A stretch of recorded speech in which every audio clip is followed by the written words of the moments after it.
I think the cynical perspective is that at the highest levels, it's all being controlled by money, and that's not going to change. You know, like the people that were very hopeful for change when Trump got into office, one of the things that everyone was promised was you're going to find out the Epstein client list, and you're going to find out who killed JFK and what the UFOs are all about. You haven't heard a fucking peep out of any of that shit. Yeah. No one knows nothing. And today they just finally said there's no client list, there's no videos. I mean, I had Kash Patel. These people, you know, Kash came on the podcast and said there's nothing that you want to see. You know, he's got nothing you need to see. Dan Bongino, who's always like shouting from the rooftops, we're going to get to the bottom of this and find out who these people are. Everyone's saying, no, Epstein killed himself. No, nothing to see here. And it's like, okay, well, that's why people are cynical. People are cynical because you had all this hope for change. And then you realize, like, oh, the same people that are pulling the strings are still pulling the strings. Well, and it doesn't help when there are videos of the president, hanging around with and everybody with else, including Nobel Prize winning scientists. Yes, yeah. It's not just limited. Yeah, I mean, that whatever that compromise organization was, whatever that thing was that they were running, whatever this game was, that I'm sure they're running another version of it right now, where they provide experiences to people that have a very difficult time, getting out there and having their fun, and then they compromise them. I mean, I think this is it's a time-honored tactic of control. It's been around forever, and obviously it works. Look, if you have so much interest in getting to the bottom of this, like universally on both sides of the aisle, and yet nothing gets done, that tends to give people this fear that cynicism is the correct perspective. And I want to validate that there is reason and good reasons to be disillusioned. Mm-hmm. I guess all I'm pushing back on is that second step of it's always going to be this way. Right. It doesn't have to be this way. That is the key step. Right. Why'd they say there was thousands of hours of tapes of people doing horrible shit? Why'd they say that? Right. Didn't Pam Bondi say that? What, are you talking about Epstein or Diddy? Yeah, Epstein. Yeah, she said it literally, I think, a week before you had the FBI director sitting here telling you there was nothing, right? She said something about that there was like thousands of hours of tapes of people doing horrible crimes. There is. And didn't the FBI dude say that there was nothing? Kash Patel said there's nothing you're looking for. Oh, okay. Okay. I mean, what am I going to do? I'm going to push back. Right. No, I mean, of course. I obviously, understand. He's saying what he has to say. Right. Mystery surrounds the Jeffrey Epstein files after Bondi claims tens of thousands of videos. Tens of thousands. Jesus Christ. I'll tell you what. Chill. Oh, my God.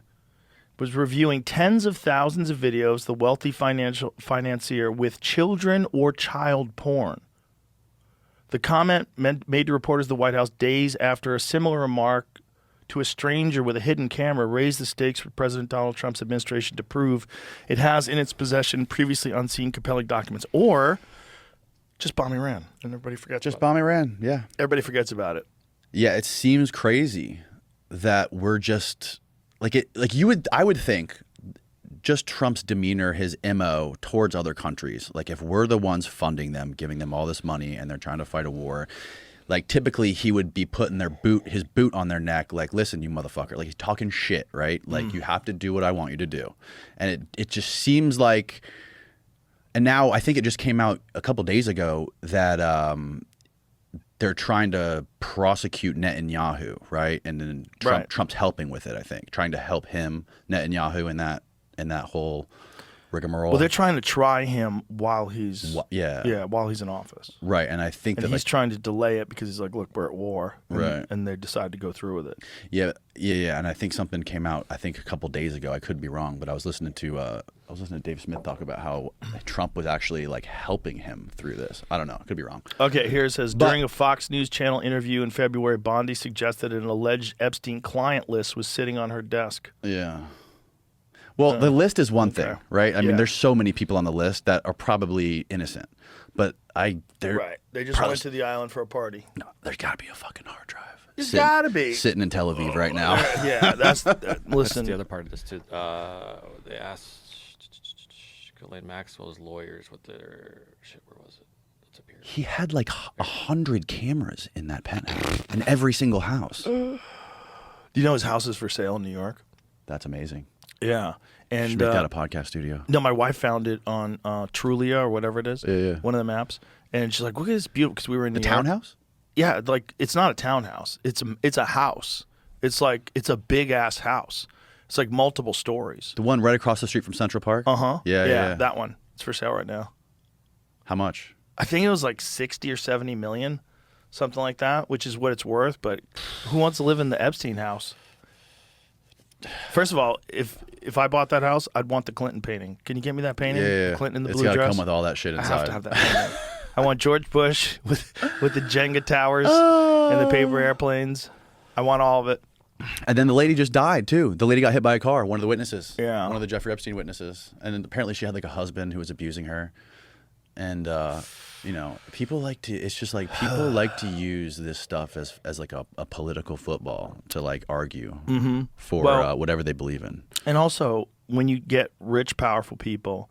So here's the thing that happens with rich, powerful people. They can't go anywhere, right? If you're, like, say, a Jeff Bezos type or someone who's like an Elon Musk type. Let's just, and I'm not accusing them of anything. I'm just saying at that caliber of celebrity and that caliber of prominence, you can't go anywhere. If you're Bill Clinton back in the 80s or the 90s, whatever it was, you can't go party. You know, Right. Everybody knows who you are. You got to be protected, right? But you want these experiences. And so you have these guys, like a Jeffrey Epstein type guy, who works with the elite of the elite clientele. It's all movie stars, big-time politicians, world leaders, scientists, Nobel Prize winners, and they all meet together and have fascinating conversations and cocktails, and there's beautiful girls everywhere. Of course. What a Right. great idea. Right. And if you're naive and you don't understand honeypots, Here's the quote from Maria Farmer, who was one of the accusers from what was inside the house in New York. okay, she said there were monitors inside this cabinet. I looked on the cameras and I saw toilet, bed, toilet. She said, visibly spooked. Like, I'm never going to use the restroom here and I'm never going to sleep here. You know what I mean?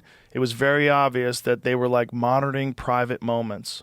Yeah, of course. Yeah. Maria Farmer was the one who worked at Epstein's office in New York, I think.